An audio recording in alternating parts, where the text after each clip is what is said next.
Assalamualaikum warahmatullahi wabarakatuh. Hello everyone. Today I want to present about my country destination. So in here I will present about two countries. The first one is Singapore and then there's Finland. Okay, let's go to the first country, which is Singapore, also known as the Lion City. So Singapore, also known as Singapore, officially the Republic of Singapore, is an island country based in Southeast Asia. So in here, I will explain why do I want to go to the Singapore, and then their strict, even weird rules, and then their history, and also how did they become rich. Okay, next.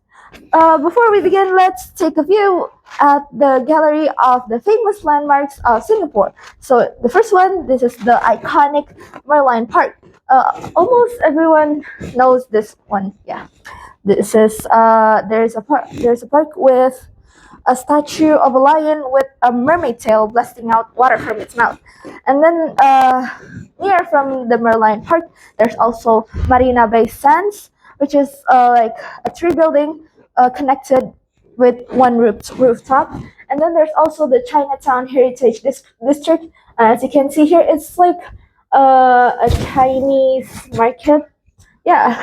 So in here, there's also the National Gallery of Singapore, where Singapore kept their things. Yeah. And then there's also the Gardens by the Bay. It is like a garden with a unique architectural buildings. Like, no, you can see over here. Yeah, so cool, right? Okay, there's also the last is Singapore Flyer, where we can view the view of the city of Singapore from this flyer. Okay, next. Move on to the main reason why I wanted to go to Singapore. So it is because I want to study in a university called Nanyang Technological University of School of Art, Design, and Media. So right now in IDN, I study about arts and design. So I wanted to continue when when I'm in college. So my choice is I wanted to go to this university. Okay, next. Let's move on to the fun facts about Singapore. So the first one is that bubble gums are actually bad in Singapore. So when they caught you chewing bubble gum while you're walking at the street, you had to pay for your actions. And then there's also the so-called Singlish language. So this is actually not their it is not their official language. It is more like this is the language that they speak in daily conversations. So it is the Singlish language is like a mix between English, Malaysian, and Chinese. Yeah, like for example, they will say like cheer up lah, like that. Nice. There's actually no lions in Singapore. I will explain later why it is called the Lion City. Okay, next. How do Singapore become rich? So in this first image, you see this is an image of Singapore at around the year 19th, and this is Singapore now. Really, there is a really huge difference between these, right?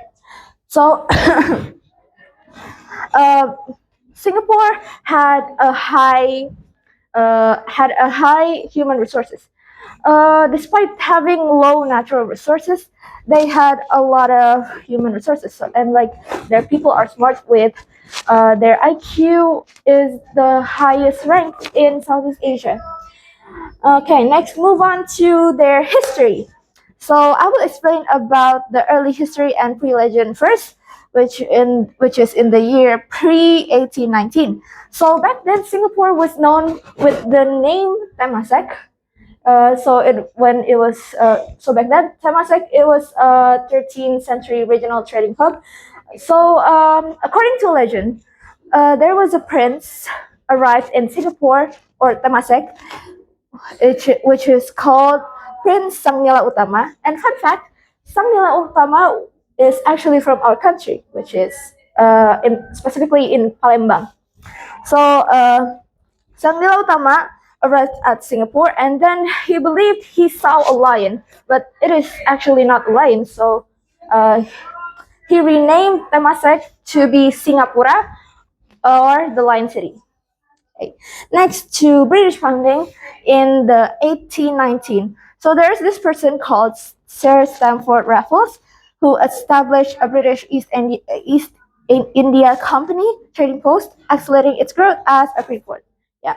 Okay. Next to the Crown Colony, which is in the year 1867 to 1942.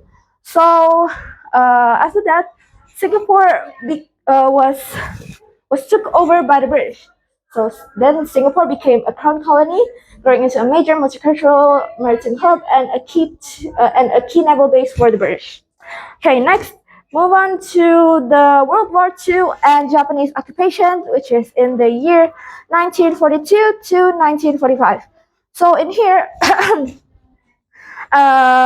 when Singapore was still being a part of the British, Japan came and it captured Singapore, and then they renamed Singapore into Shonanto. So this period was marked by a harsh occupation ending in 1945 after America bombed Japan.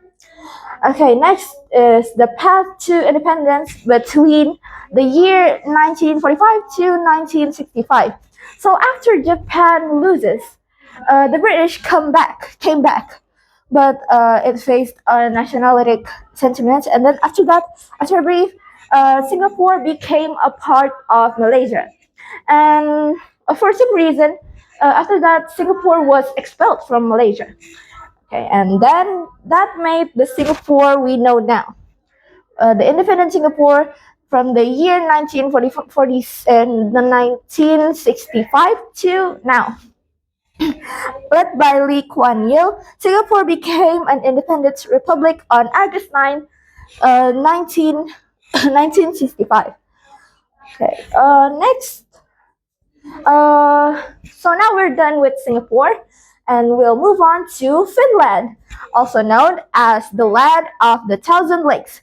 Oh wait, despite being called the land of the thousand lakes, actually there are more than thousands of of lakes in Finland.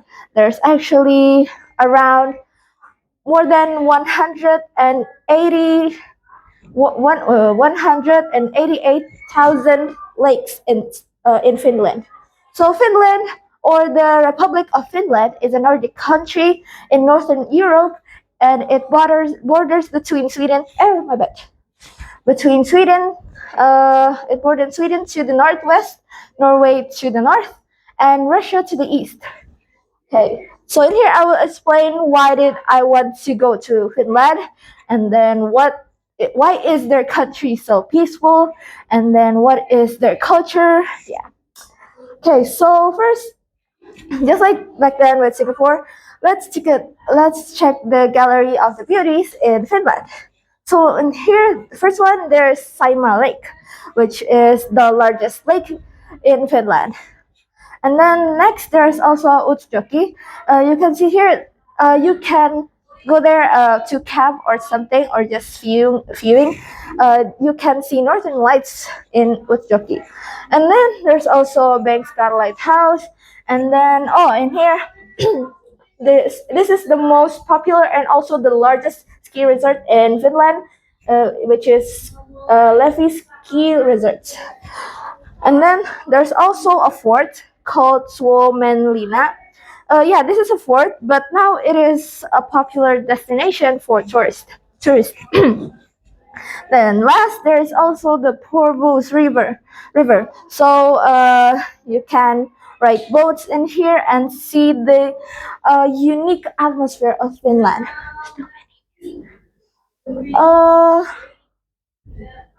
okay, next. This is the main reason why I wanted to go to Finland. So Finland is a Nordic country, right? So they had an aurora in here. Yeah, I wanted to see aurora because there is no aurora in Indonesia, of course. Next is the fun fact about Finland. So, uh, Finland often ranked as the world's happiest country. And back then, I forgot which year, but back then Finland was ranked as the world's happiest country for 9 times in a row. Yeah, yeah. And then there's also a unique law in Finland, which is called every man's right.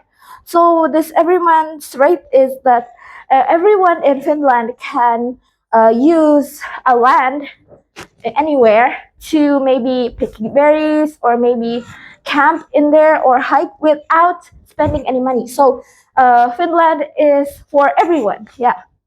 Okay, next is that Finland has the highest milk consumption. So despite having a high lactose intolerant, they still like to drink milk. Okay, next, why is Finland so peaceful? So as I've said back then, that Finland often ranked as the world's happiest country. So the people of Finland is really tight with nature. So they are also peaceful like the nature. Yeah, simply like that. Next is the cultures of Finland. So this is the sweater of Finland. Okay, I'm running out of time, so I'll just speed up. This is the traditional food called Karelian pastry. And then I think that's all for me. Thank you so much for listening to my presentation. Sorry if there's any mistake. Wassalamualaikum warahmatullahi wabarakatuh.